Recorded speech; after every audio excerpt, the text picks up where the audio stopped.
What is up, best ones worldwide? It's the best one, DBTV here, back with a brand new Brooklyn Nets video. If you're not a best one yet already, recommend you guys to hit that subscribe button now, turn on the post notifications, because of course you already know the grind is real. And on this channel, we do cover nothing but Brooklyn Nets, because that is my NBA basketball team. And today, we finally got an update on Cam Thomas and what's next for him this upcoming season. And the reports came out from Sham that Cam Thomas has accepted the qualifying offer worth $6 million, which does make him an unrestricted free agent next offseason in 2026. But with this deal, he cannot be traded. He does have a no-trade clause. And honestly, Cam Thomas is very smart for this. And if you guys haven't checked out my other video that I uploaded about a month or two ago, talking about my disdain for the Brooklyn Nets office for not giving Cam Thomas the money that he deserves, I did a whole rant video talking about that. But in today's video, we're pretty much going to be talking about my thoughts on him accepting the qualifying offer and why this is a horrible move for the Brooklyn Nets.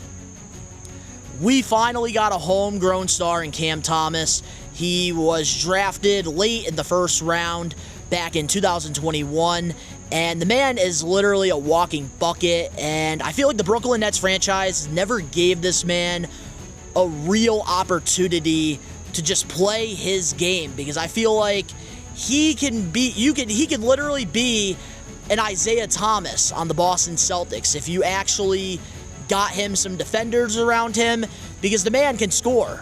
And he's proven that, having back-to-back 40-point games, hitting game winners, and just being a clutch player, averaging 24 points. And throughout his Brooklyn Nets run, he's had coaches pretty much put him on blast, saying that all he could do is play offense. He can only score the ball. He can't pass. He can't play defense. And it's just one thing after another. But when the opportunity is given, Cam Thomas is a walking bucket.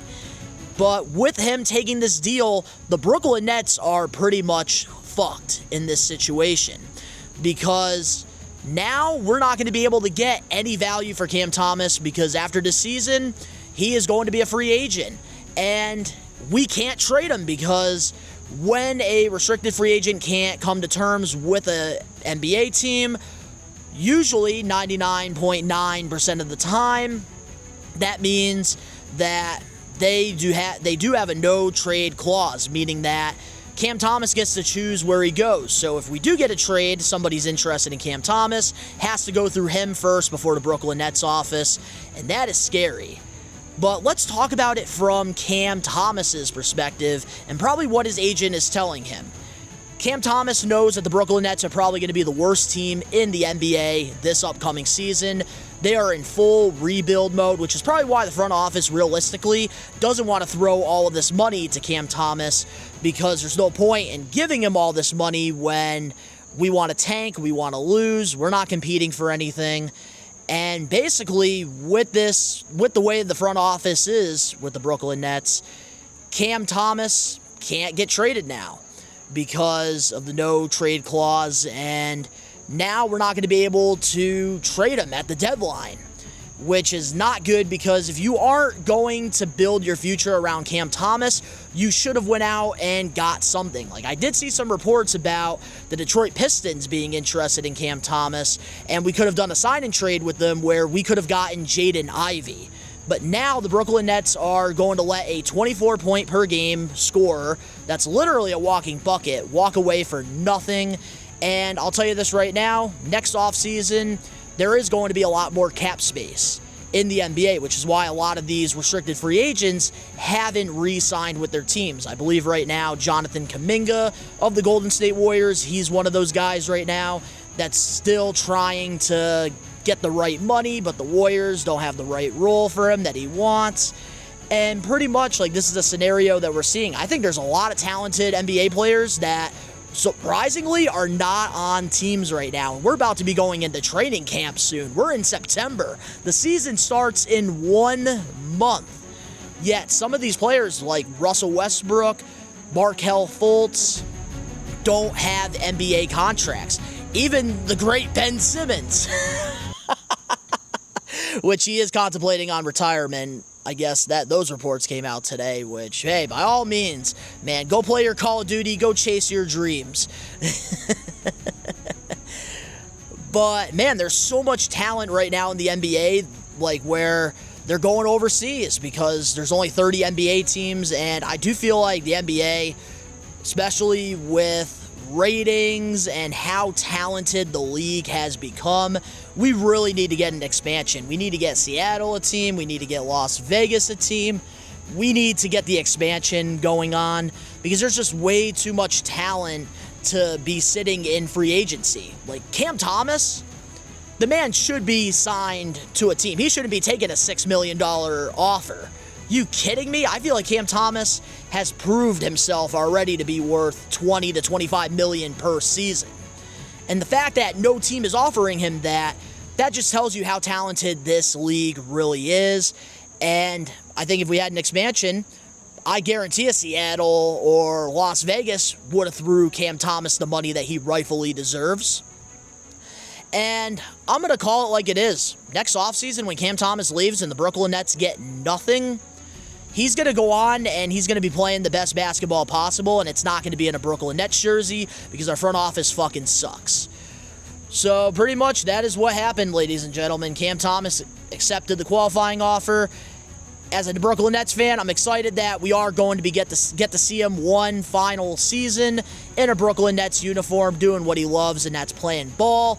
And with how friggin' horrible our team is, he's definitely going to be getting a lot of touches. He's going to be getting a lot of playing time, which is why it makes sense for him to do this.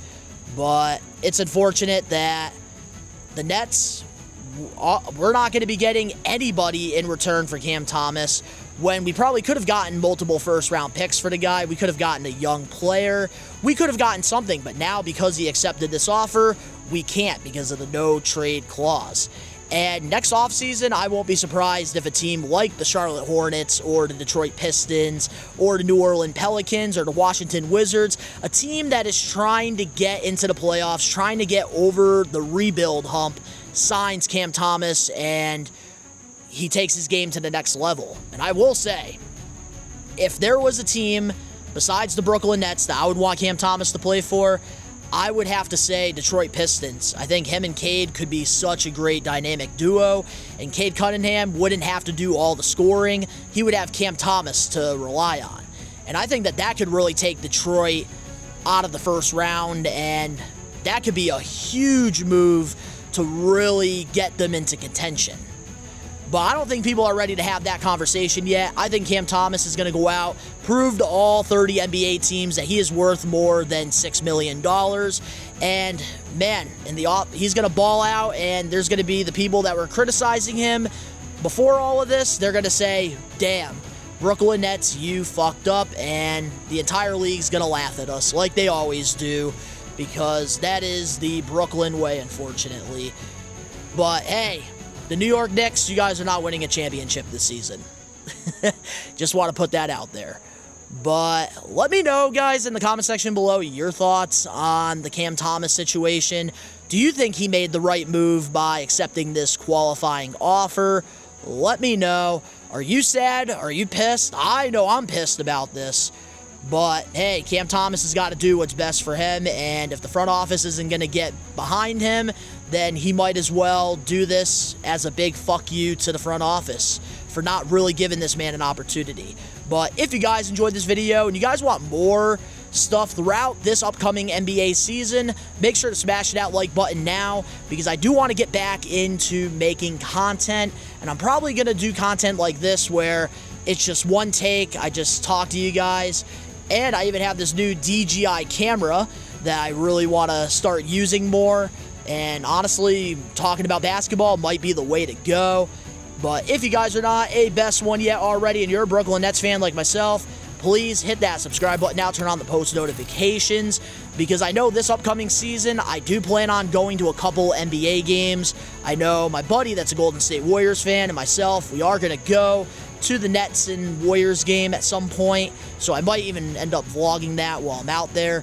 Links down in the description box below. You can go follow me over on my social medias. If you guys are into wrestling figures and toys, I have a whole separate channel, Best One Donnie. And if you guys are into pro wrestling, I have a whole podcast. I do live watch-alongs, reactions, vlogs, everything pro wrestling over on We Are Wrestling.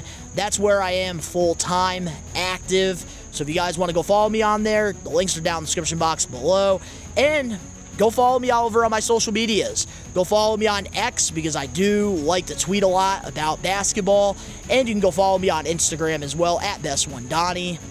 But of course, to all the best ones out there worldwide, Brooklyn Nets Nation, our front office sucks. I hope you're ready for the comeback. Steve Nash, I'm about to bring the sun back.